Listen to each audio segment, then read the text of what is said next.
Pessoal, boa tarde a todos e a todas. Sou o professor Lucir Alves, né? E vou ser o mediador, então, dessa edição das conferências do NDR, que é o Núcleo de Desenvolvimento Regional. Eu começo desde já, né, agradecendo a presença de todos vocês, os professores, os acadêmicos de graduação, de pós-graduação, egressos e demais participantes externos, e damos início, então, à 93ª edição das conferências do NDR. Hoje vamos prestigiar a conferência da professora doutora Crislane Cola, com a temática Os componentes da dinâmica demográfica e o desenvolvimento regional. Assim como nos encontros anteriores, essa apresentação terá duração de 1 hora, lembrando que os participantes, os que estiverem assistindo online, poderão abrir o seu áudio, e quem estiver aqui presencialmente, né, podem fazer perguntas ou tirar dúvidas com a apresentadora em qualquer momento, tá? Então, vocês podem interromper quando quiser fazer alguma questão. Ou, para quem estiver online, enviar o questionamento por escrito via chat, que vamos repassar à apresentadora ao final da sua fala. Lembramos também que essa e outras conferências estão disponíveis no canal do NDR no YouTube, link que será disponibilizado no chat, né, onde vocês também podem seguir os trabalhos do NDR pelo Twitter, Instagram e Facebook, e se inscrever em nossas mídias sociais para receber notificações de novos conteúdos e eventos organizados pelo NDR e também deixar o seu like. Antes de passar a palavra à conferencista, peço a todos que estiverem online que mantenham o microfone e câmera desligadas e liguem somente quando forem fazer algum questionamento. Quero, então, né, desde já agradecer a professora Crislane Cola, que nos traz a apresentação de hoje. A professora Crislane, ela é economista, graduada, então, pela UniOeste, campus de Cascavel. Ela é mestra em Desenvolvimento Regional e Agronegócio, então ela é egressa aqui do programa de mestrado, e é doutora em Demografia pelo Centro de Desenvolvimento e Planejamento Regional da Universidade Federal de Minas Gerais, a conhecida CEDEPLAR.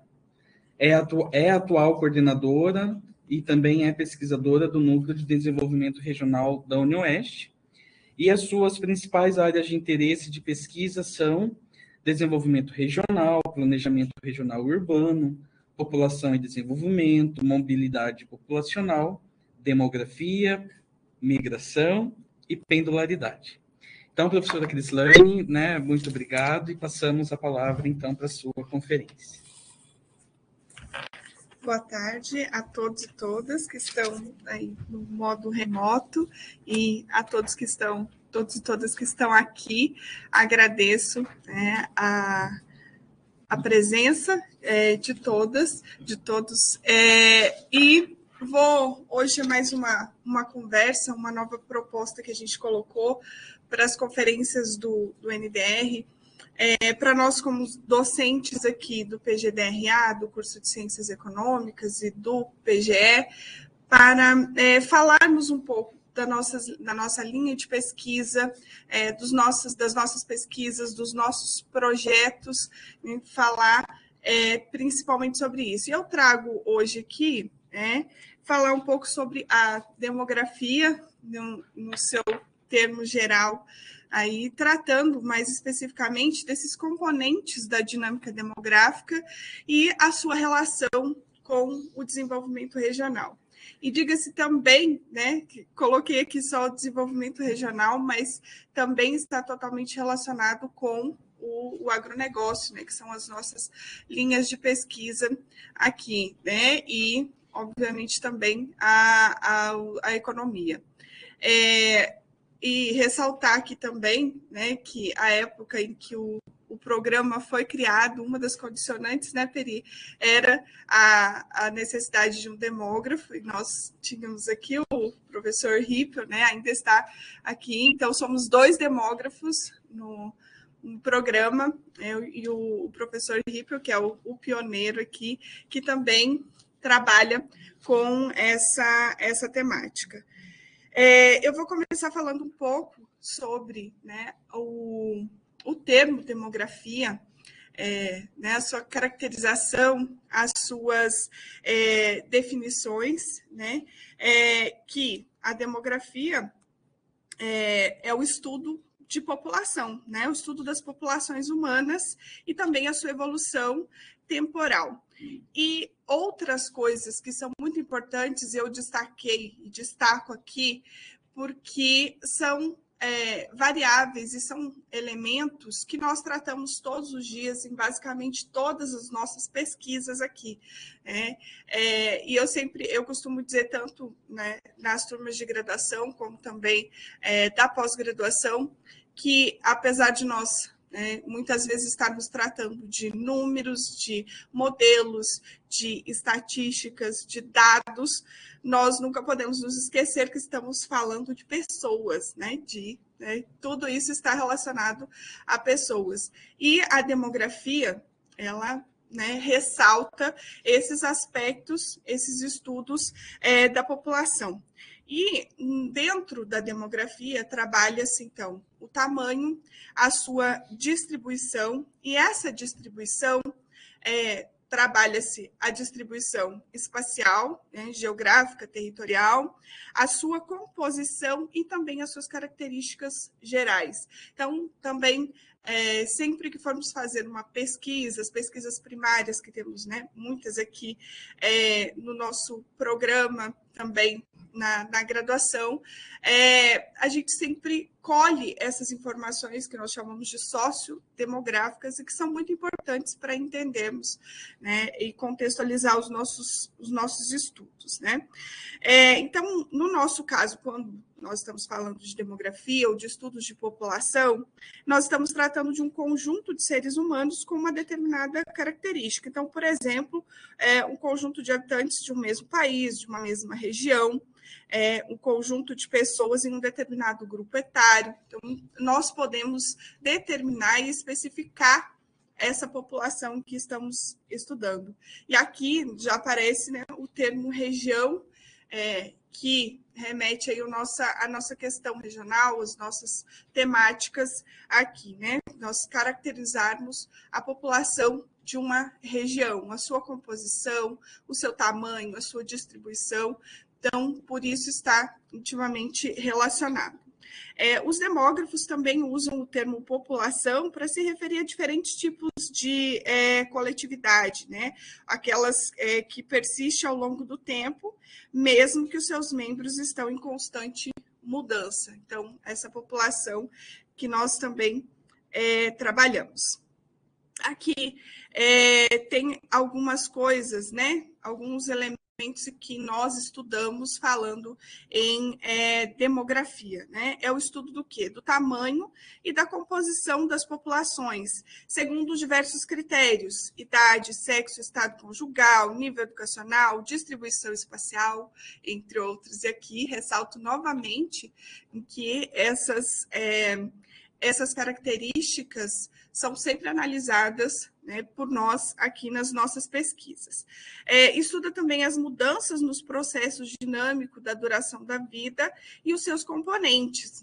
Dentro da demografia, os 3 principais componentes, que eu vou falar mais à frente, detalhar mais à frente, são a mortalidade, a fecundidade e a migração.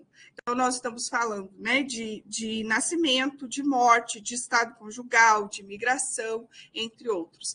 Falando aqui sobre o estado conjugal, que é uma importante etapa do ciclo vital, que também influenciam várias condições aí das populações. Também estuda o relacionamento entre a composição populacional e as suas mudanças, e o amplo ambiente social e físico ao qual a população existe. Então, também aquilo que nós avaliamos, que nós estudamos, que nós pesquisamos, essas mudanças.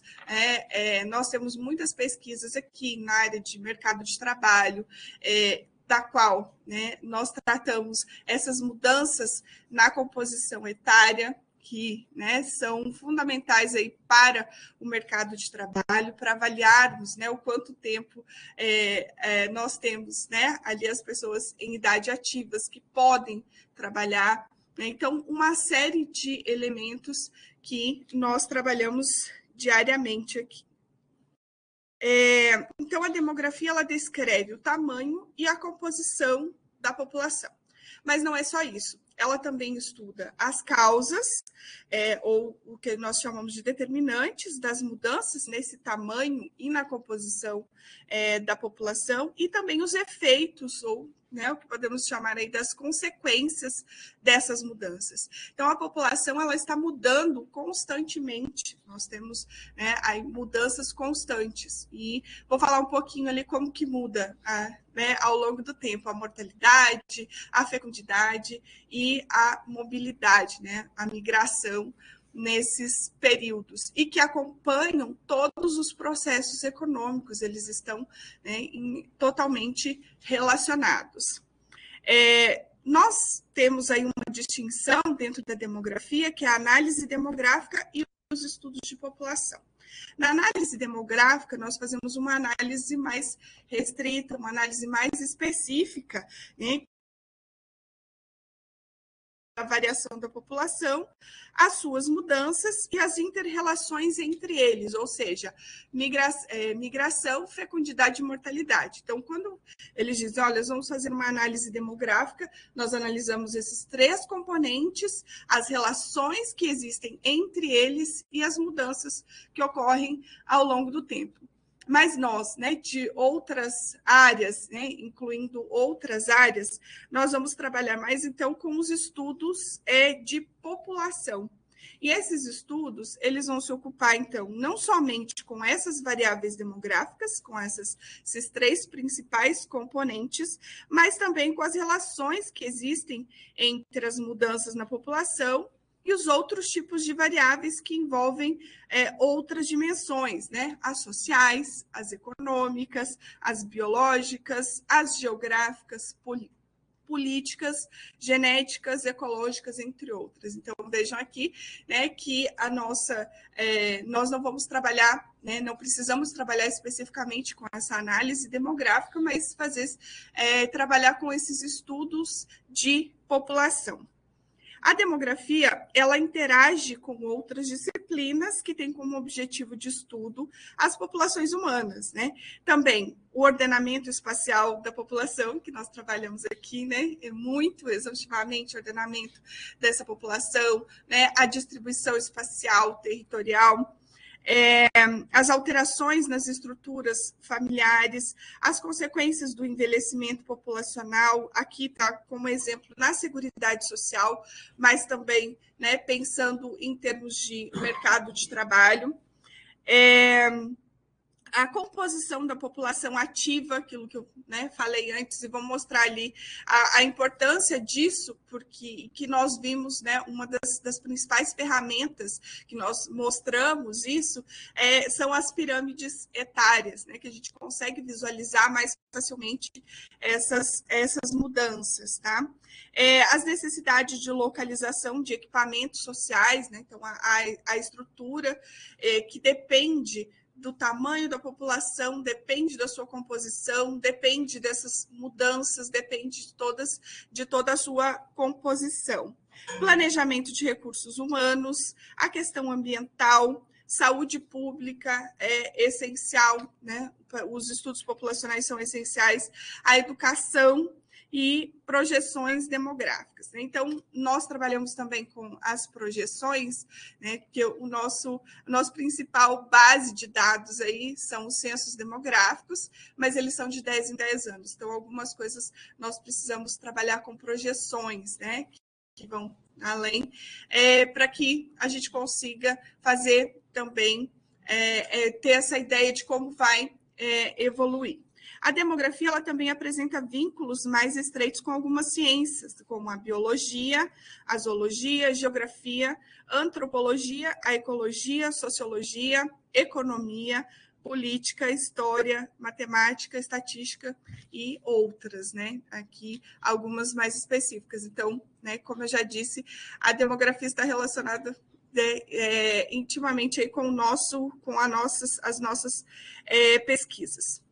E aqui eu já vou começar a falar mais especificamente das componentes demográficas, e tratando dessa questão da composição, do tamanho da população, a gente sempre coloca, né, que não importa como você define uma população, se você está tratando de uma coletividade, da população de um país, de uma região, né, não importa como você está definindo essa população, mas só tem duas maneiras de entrar nessa população, que é você nascendo nessa população ou migrando para ela.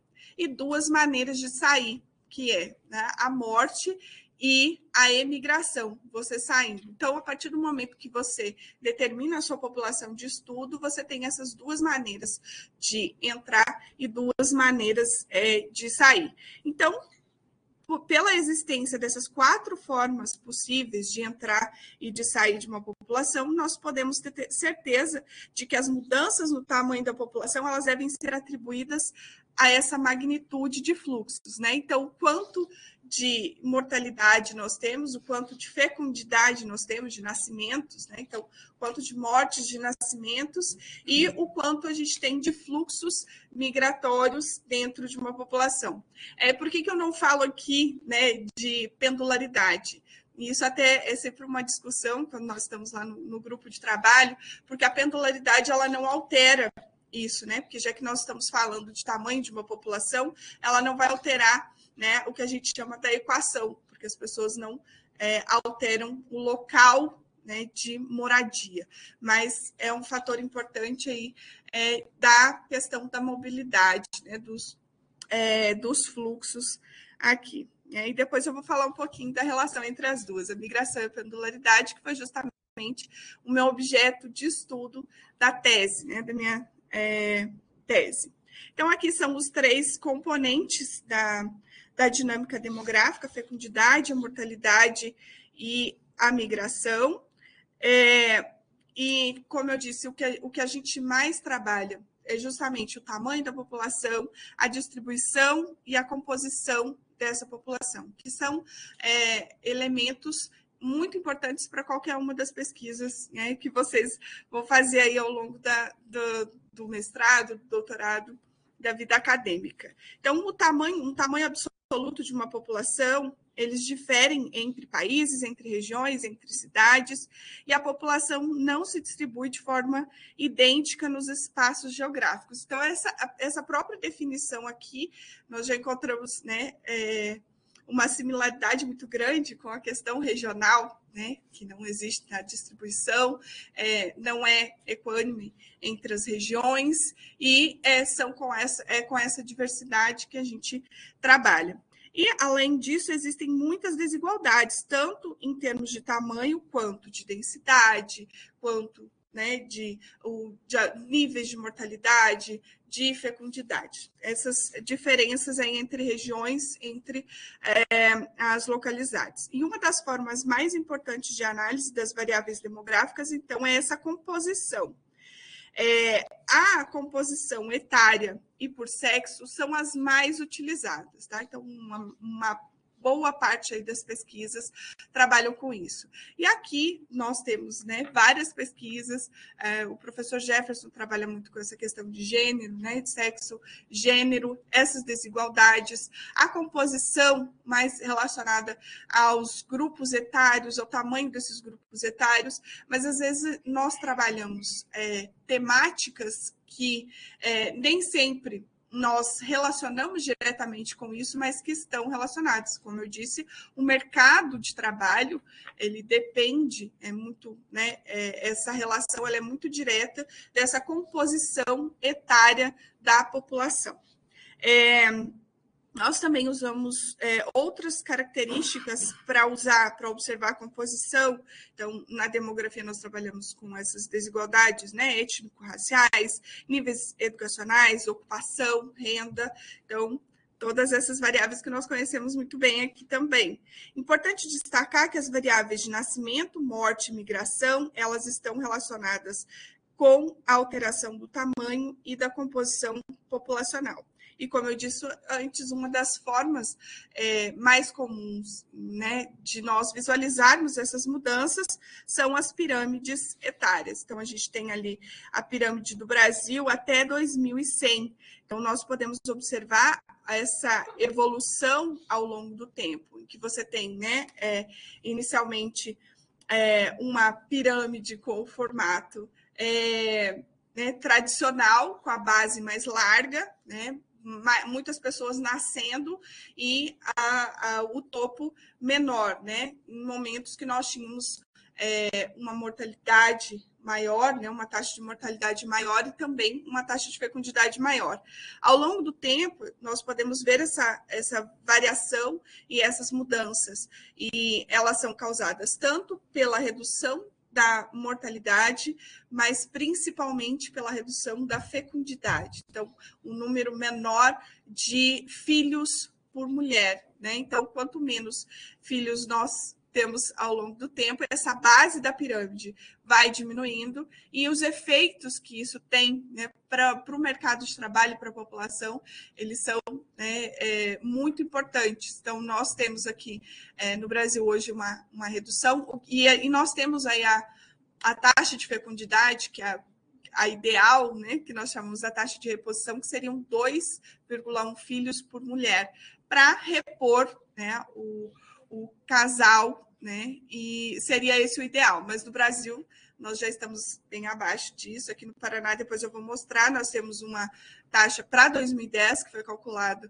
que eu calculei 1,6. Então, essa redução, a nossa taxa de fecundidade ela vem reduzindo desde a década de 70, e isso, né, aí tem o que a gente chama lá do bônus demográfico, né, e que nós estamos perdendo.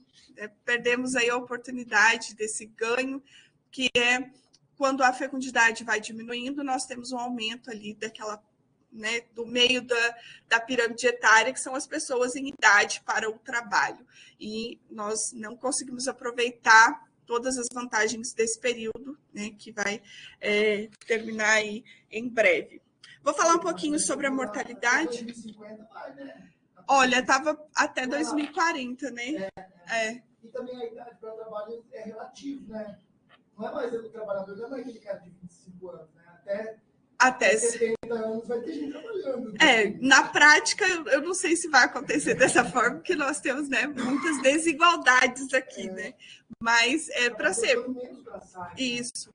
Tem todas essas mudanças no mercado de trabalho e na população vão interferir, né? A mudança, né, da estrutura do mercado de trabalho, né, o tipo de trabalho, a quem vai trabalhar nesse período. Então, porque a gente já teve a mudança aí na Previdência, né, que é tudo baseado nesses dados e nessas evoluções. Então, vamos trabalhar até mais tarde, porque temos uma expectativa de vida mais alta, mas lembrando aqui que também existem desigualdades nisso, né? Eles fazem um cálculo aí para...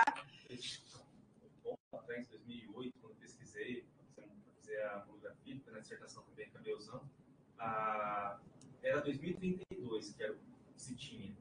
Está aumentando a expectativa para esses bônus demográficos. A gente está nele já, né? Já. 2032 era a época anterior, né?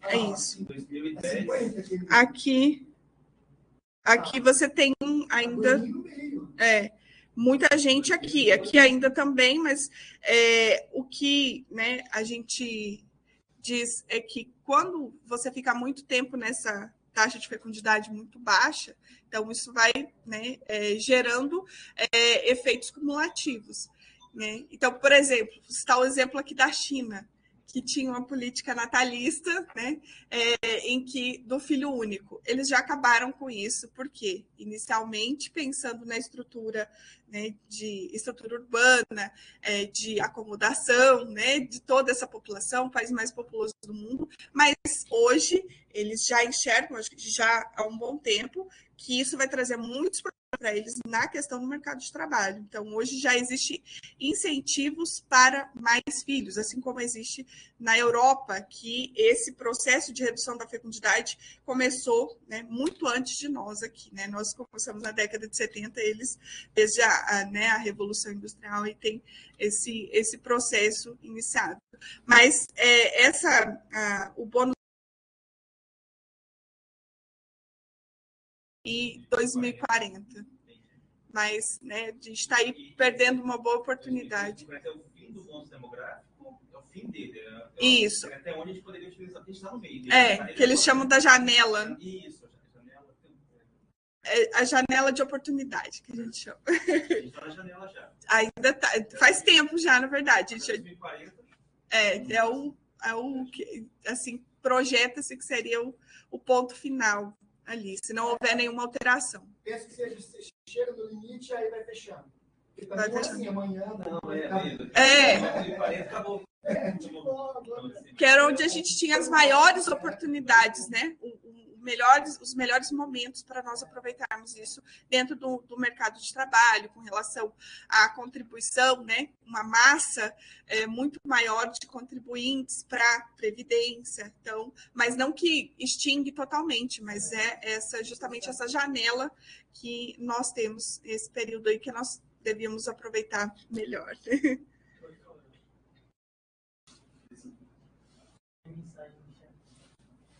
Vamos ver aqui. Obrigada. Eu estou monitorando aqui. Ah, tá, ok. Obrigada, eu agradeço. Tá ótimo, obrigada. Então, a mortalidade, nós temos aí, ela foi a primeira a reduzir, depois tem o mapping ali da transição demográfica, que nós chamamos, né?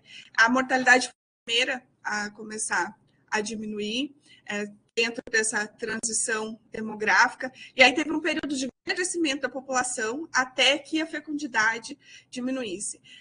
E tanto assim, a análise da mortalidade, né, não que seja simples, mas ela é menos complexa do que a análise da fecundidade. Então, os fatores, né, dentro dos fatores determinantes da mortalidade, que nós conhecemos aí muito, socioeconômicos, nós temos fatores biológicos, porque, né, existe um limite aí, também é uma discussão dentro da demografia, desse limite de longevidade. Nós também discutimos a questão da morbidade, né, as pessoas estão vivendo mais, mas estão vivendo melhor, né, nesse tempo aí que a gente ganhou de expectativa de vida. Então, tem todas essas discussões. Então, são fatores biológicos, são fatores socioeconômicos. A renda é um fator importante, porque, né, com uma melhor renda você se alimenta melhor. A melhoria da nutrição é um fator importantíssimo para os ganhos de mortalidade. E os fatores estruturais também são fundamentais para reduzir essa mortalidade. Então, as primeiras reduções lá foram coisas muito simples, né? Para nós hoje muito simples, que nesse período inicial as doenças que mais matavam eram as infectoparasitárias, né? Aquelas que são as causas evitáveis, que nós chamamos, com coisas simples, né? A água encanada a gente consegue diminuir, né, e muito isso. Então, desde lá, a Revolução Industrial, os primeiros processos, né, descobrir que a contaminação da água era um fator importantíssimo para elevar a mortalidade, a urbanização, né? Então, tudo isso, esses fatores estruturais têm um grande peso para a redução da mortalidade. E nesse primeiro processo de redução aqui da mortalidade, né, onde você tem essas doenças infectoparasitárias como principais, e hoje nós temos aí uma maior importância das doenças crônico-degenerativas, que são as doenças do aparelho circulatório, respiratório e as neoplasias. E uma parte muito importante da mortalidade adulta que são as causas externas. Também. E aí, tanto as causas, os fatores determinantes, quanto os seus efeitos, as consequências, estão relacionadas a isso, a fatores socioeconômicos, a fatores estruturais, né? Então, e aí, as causas externas, né? Que são aquelas mortes por violência, por muitos, né, homicídios e outras acidentes de trânsito. Então, tudo isso aqui são fatores determinantes aí para a mortalidade. Professora Crislane, tem uma pergunta no chat do doutorando Elson, onde ele está perguntando como está a dinâmica regional no Brasil em relação à redução populacional. Redução populacional, então, também nós temos um processo de desigualdade, né? Todas as regiões existe uma desigualdade também na composição. Por exemplo, aqui na região sul, foi a primeira região que iniciou a redução da fecundidade. Então, nós temos uma população mais envelhecida, né? Comparando aí com o norte e o nordeste, a região centro-oeste. Então, a nossa população é mais envelhecida porque iniciamos esse processo anteriormente. Assim como também, né, considerando que as regiões centro-sul são regiões mais desenvolvidas, também temos mortalidade menor, né? Então, essa mortalidade menor acaba tendo um efeito aí, né, em relação à fecundidade também menor, mas o efeito da mortalidade ele é menor do que o efeito da fecundidade. E nós estamos aí num processo de envelhecimento. Em geral, se considera que a taxa de fecundidade no Brasil é 1,8, né? Os últimos cálculos. No Paraná, eu vou mostrar aqui, é 1,6. Então, Paraná, Santa Catarina e Rio Grande do Sul têm taxas menores, tá? E, então, existe uma desigualdade para esse crescimento que está relacionado a essa composição também, a fatores socioeconômicos. Só para entender, então, se a taxa mínima de reposição é 2,1, nós estamos em 1,8, a tendência daqui para frente a população brasileira diminuir? Tem um período que a gente chama, né, de que, em geral, ali 70 anos, que são dois períodos aí de 2 gerações de mulheres, que aí tem o que a gente chama das populações estáveis. Então, a partir do momento que você tem, né, passa desse momento de duas gerações, aí a população vai começar a diminuir. Então, nós temos ainda um momento que, apesar da taxa de fecundidade estar abaixo da taxa de reposição, ela ainda vai ficar um tempo, porque justamente a questão do bônus demográfico também, as mulheres em período fértil, né, que podem gerar, né, filhos, estão também nessas idades ali, até 50 anos. Então, também, conforme vai reduzindo a fecundidade, esse percentual de mulheres ali no meio da pirâmide vai gerar um aumento dos nascimentos, né? Então, por isso, nesses, né, que a gente chama ali dessa regra, desses 70 anos, a gente ainda não vai ter a redução da população, mas depois disso a gente tem. Então, começou lá em 1970. A taxa de crescimento fica decrescente. Isso, ela está crescendo a taxas decrescentes. Isso. Então, demora um tempinho, mas depois a nossa população vai começar a diminuir. Quase uma inércia, né? Sim. É o que a gente chama da inércia demográfica. Exatamente, esse é um dos termos aí.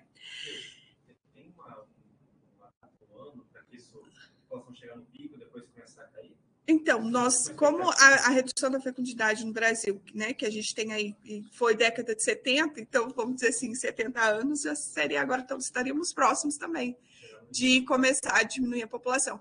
Acho que os últimos cálculos que eu vi, se não me engano, 2050 já começa a diminuir a população. E aí eu vou falar um pouquinho sobre essas taxas de mortalidade e expectativa de vida, tá?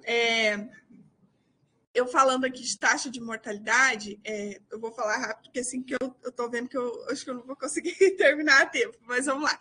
Taxa de mortalidade, uma das coisas até que tem aqui a Covid-19, que ela trouxe, foi um pouco, né, das pessoas ficarem mais informadas sobre algumas coisas. Por exemplo, as pessoas costumam usar a taxa bruta de mortalidade para falar, né, o quanto de mortalidade você tem em relação ao total da população. Mas essa não é a melhor medida que nós podemos usar, porque ela traz a influência da estrutura etária. O que acontece, né? Então, o que acontece? Depois eu vou mostrar ali um exemplo. A Alemanha, ela tem uma taxa bruta de mortalidade de 11,31 e o Brasil 6, alguma coisa. Então, assim, mas como que a Alemanha, um país muito mais desenvolvido, tem uma taxa bruta maior, sendo que as taxas específicas de todas as idades deles são menores? Por quê? Porque onde se morre mais são nas pessoas aí, né, de maior idade. Só para saber, a taxa bruta de mortalidade é a população... Mortos dividido pela população. Total da população. Isso, né? Óbitos, na verdade. Desculpa a palavra aqui. Óbitos dividido pelo total da população. Então, né, fazendo esse cálculo simples, né, só dividir aí, você tem a influência da estrutura etária, e que você vai ter um número maior de óbitos nas pessoas mais velhas, que em países mais desenvolvidos são mais envelhecidos, tem uma população maior nesses grupos etários, e aí vai transformar a taxa maior, né? Então, para o que a gente usa? As taxas específicas e a expectativa de vida, que a expectativa de vida é um resumo da mortalidade, né? Então, a gente faz o cálculo, né? Inclusive, quem for fazer a minha disciplina vai aprender a fazer aí o cálculo da expectativa de vida, que nós temos tido evoluções positivas ao longo do tempo, né? No Brasil, 75, eu acho, agora eu não lembro, eu acho que também tem o dado aqui, tem a diferença entre homens e mulheres, tá? Os homens, aqui só título de curiosidade, nascem aproximadamente 5% mais homens, né? É uma média aí, mas 5% mais homens, mas os homens morrem mais em todas as idades, especialmente ali a partir dos 10 anos até os 59, e a causa principal, causas externas. Todas, mas o principal aí para essa taxa, para essa sobremortalidade, são as causas externas. Aí sobre a Covid-19, olha.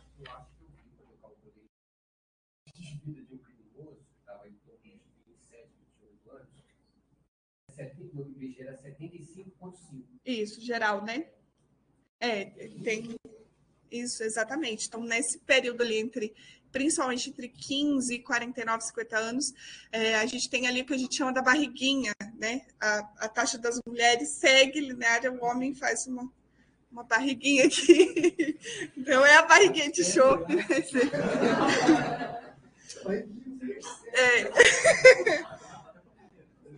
Aí, sobre a Covid-19, como eu disse, ela trouxe, né, isso, tanto que no início se falava, né, discutia, mas a Itália tem uma taxa bruta de mortalidade da Covid-19 muito maior que a nossa, mas, né, tem que analisar. E aí depois eu vou mostrar que a gente pode fazer o cálculo da expectativa de vida com e sem a Covid para ver a diferença, né? O que se perdeu.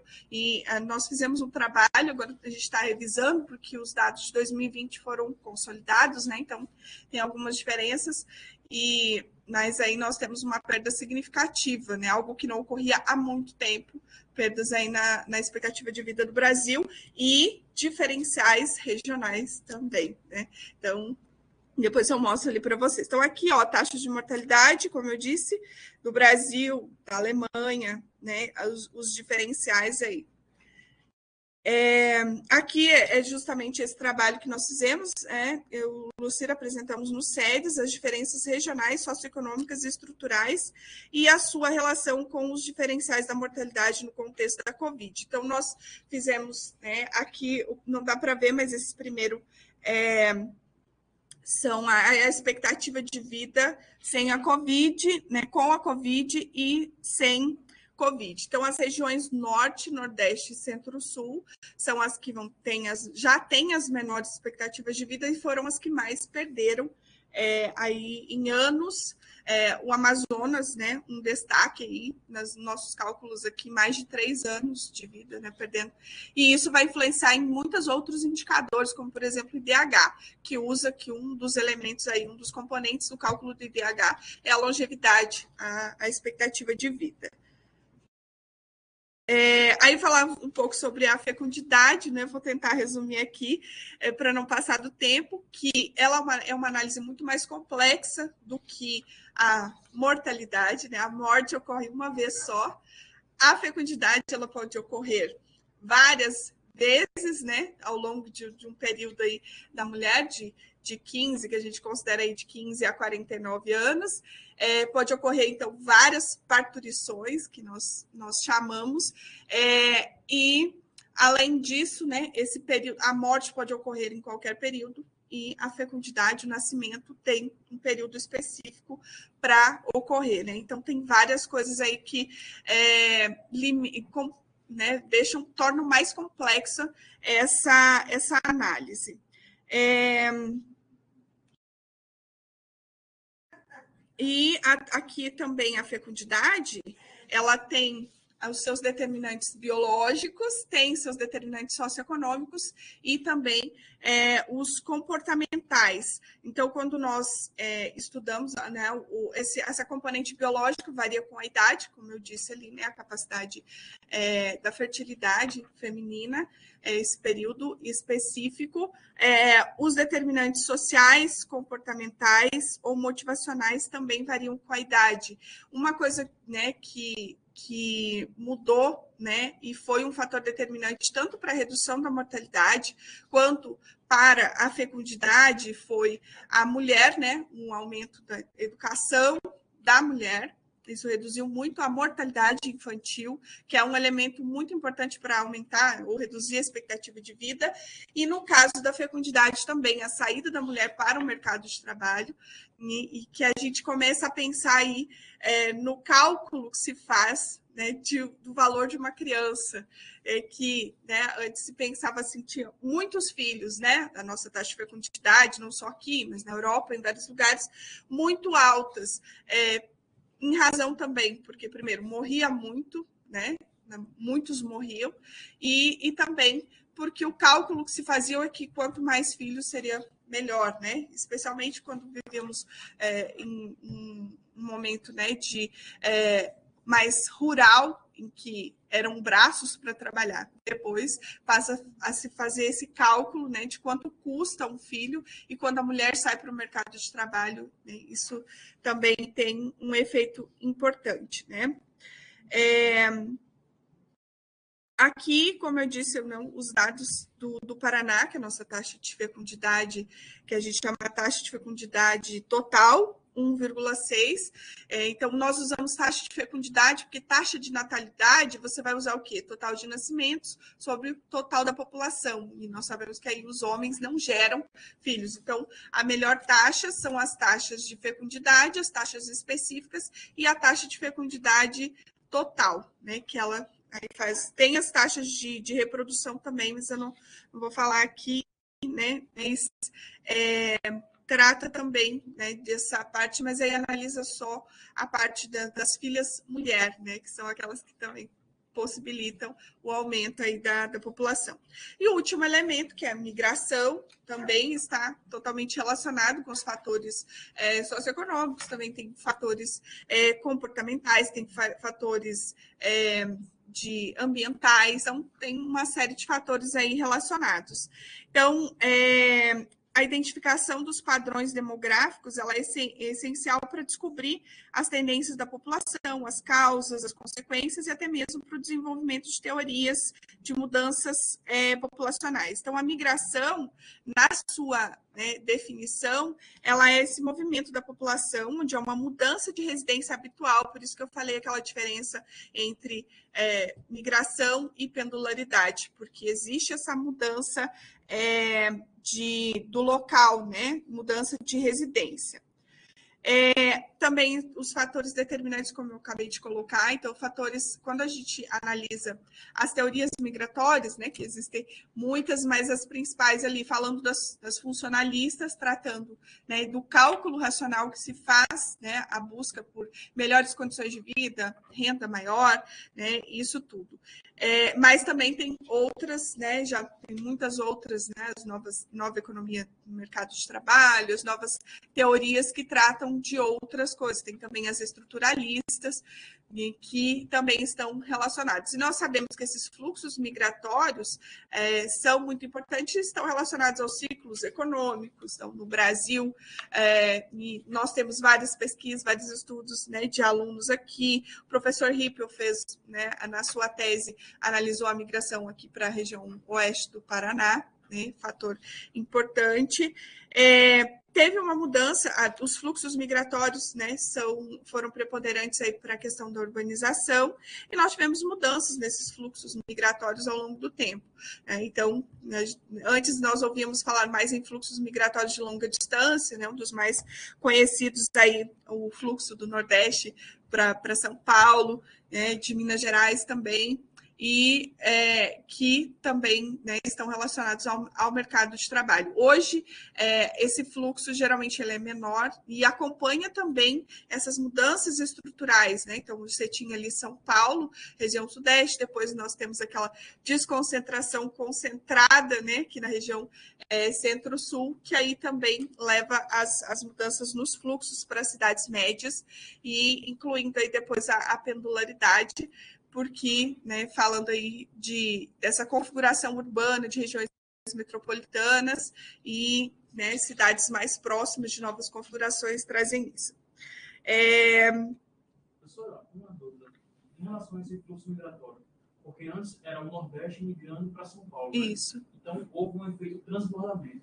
Então, assim, com isso, o pessoal que estava migrando para cá, para o Sudeste. Então, agora essas pessoas continuam migrando para o Sudeste, ou esse efeito de transbordamento das empresas, né, dessa migração, houve assim, esse retorno? Tem um fluxo de retorno, tem.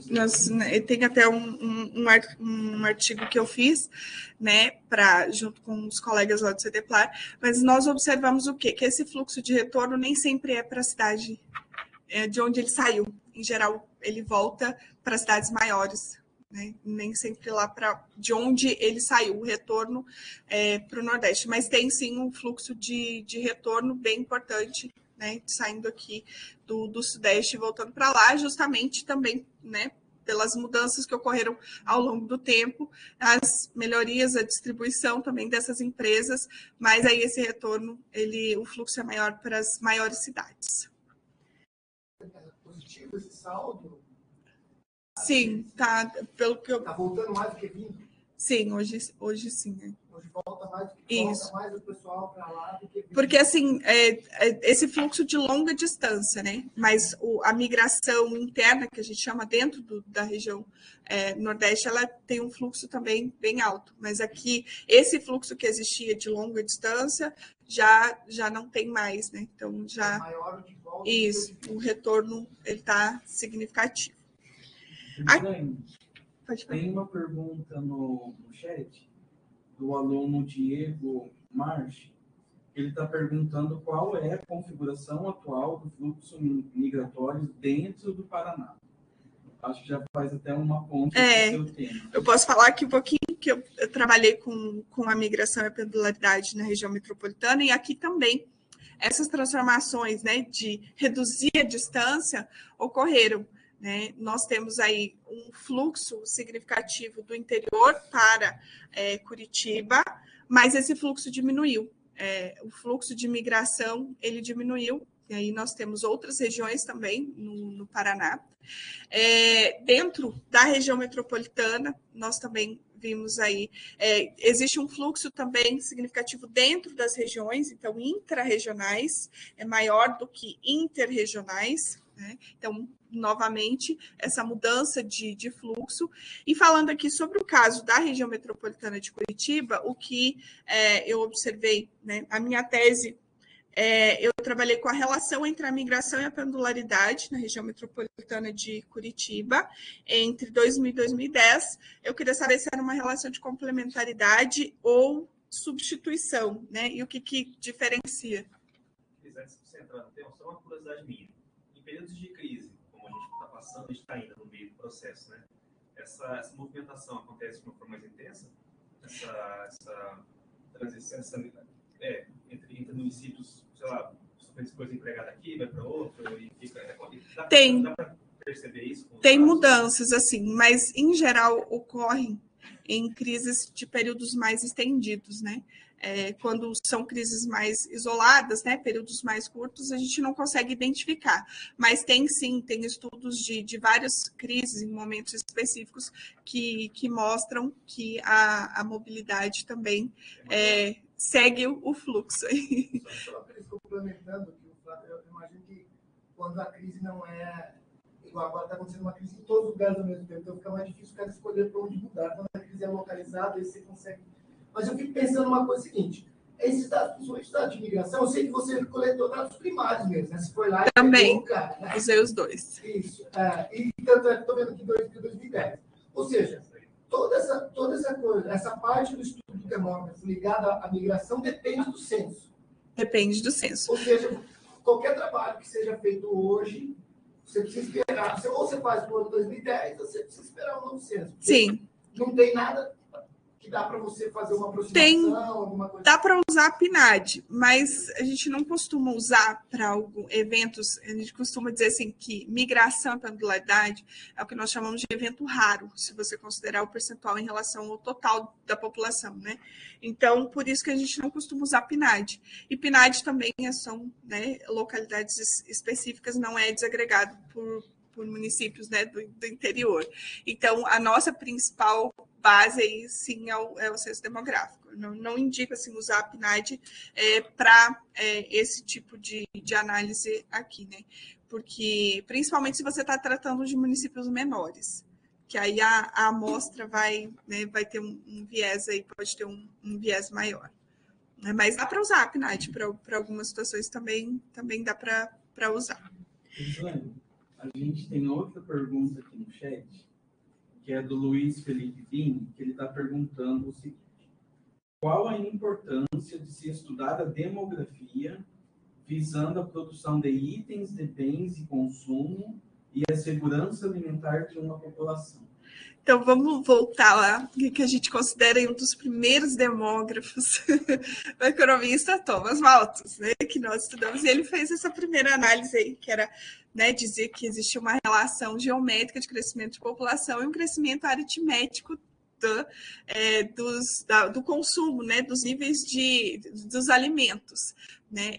Claro que o que ele colocou, da forma como ele colocou, não se concretizou, ele não considerou aí a tecnologia, mas nós temos que considerar sim. Só que hoje essa análise é diferente, que como a gente falou aqui, existe aí uma projeção de redução da população, e isso também tem uma influência na hora de analisar, de se tratar do assunto, mas é fator importantíssimo, né? A questão da logística, né? Onde se produz mais tem que ser distribuído para outras regiões, então por isso que eu disse que também não só, né, o desenvolvimento regional, mas o agronegócio estaria aqui relacionado. Então aqui eu vou resumir os resultados da minha tese, né, falando o que é a relação de complementaridade e substituição. Então, a gente chama de substituição entre migração e pendularidade aquela pessoa que pendula ao invés para não migrar. Então, ela arruma um emprego em outra cidade, mas ela não quer migrar. Então, ela está substituindo a migração pela pendularidade. E a complementaridade ela não quer, né? Ela migra anteriormente e depois ela continua, ela pendula. Então, é um complemento à migração anterior. O que eu queria entender para Curitiba? Porque Curitiba é a nossa maior região metropolitana, né? Por isso que a maior região metropolitana aqui do Paraná é o que tem os maiores fluxos, inclusive, né, de 2010, aproximadamente 300 mil pessoas faziam movimento pendular em Curitiba. Então, eu fiz de 3 formas aí para provar que existia um movimento, né, que existia uma relação de complementaridade entre a migração e a pendularidade. Primeiro, eu usei dados secundários, aqui vocês estão vendo a tabela, e aqui 67%, né, eu já deduzi aqui, das pessoas que saíram de Curitiba e mudaram para o entorno, 67% delas eram pendulares de saída. Então, isso já dá uma noção. E aí, o que eu fiz, eu filtrei ainda mais e identifiquei que desses 67% das pessoas que migraram de uma cidade do entorno de Curitiba para uma cidade do entorno, elas continuavam trabalhando em Curitiba, 93% dessas pessoas. Então, com os dados secundários, eu já consegui mostrar aí que existia essa complementaridade. Então, elas saíam de Curitiba, iam morar no entorno e continuavam trabalhando em Curitiba. Tá? Aqui mudou para 2010, diminuiu um pouco essa relação, mas continua alta. E eu queria mostrar também que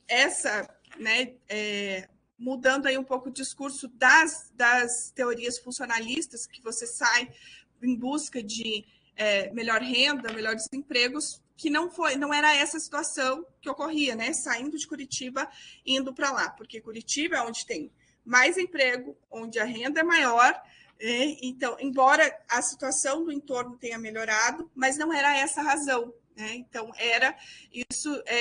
Daí, para isso, eu fiz também para isso, né, a pesquisa primária eu fiz um survey lá em Curitiba, na região metropolitana de Curitiba, e um dos resultados aqui, né, é que a razão, os fatores que motivaram a migração desses pendulares, né, que tinha essa relação de complementaridade, a principal aqui é que eles tinham migrado por fatores relacionados à habitação e estrutura, principalmente porque no entorno o custo da habitação era muito mais baixo e ele entendia que esse custo era mais baixo e ele tinha condições, né? Tinha transporte para fazer esse movimento pendular.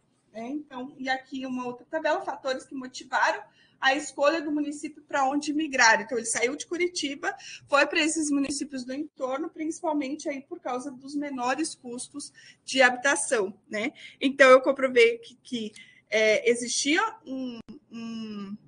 uma relação de complementaridade entre migração e pendularidade e que isso era motivado principalmente por fatores estruturais e não os fatores, né, mais comuns aí de renda e emprego. E, além disso, eu também fiz um modelo Probit, e usei diversas variáveis, tanto de socioeconômicas quanto estruturais, e também usei a data fixa como uma das variáveis, e esse resultado também me mostrou que pessoas que migraram anteriormente, o migrante de data fixa tinha uma probabilidade maior de ser pendular. Né? Então, eu consegui com três formas aí, dados secundários, dados primários e um modelo estatístico, provar que existia essa relação de complementaridade. Aqui é só para mostrar para vocês a transição demográfica, que ela começa lá com a redução da taxa de mortalidade, que elas são muito próximas lá no início, né, são muito altas, reduz primeiro a taxa de mortalidade, e aí você tem esse crescimento natural da população muito grande, porque diminuiu muito a mortalidade, e a fecundidade permaneceu por um tempo, e depois ela reduz aqui. Tá? E aí aqui o total da população, que depois aí, e as fases, e também o formato aqui das pirâmides etárias. Aqui também são as pirâmides etárias até 2050, é a última ali do meio, ó, a gente pode ver a base vai sempre diminuindo e depois, né, esse cinza mais claro, pode ver que aí aquela parte do meio ali já está mais retinha e só lá, né, para cima. Acho que é isso.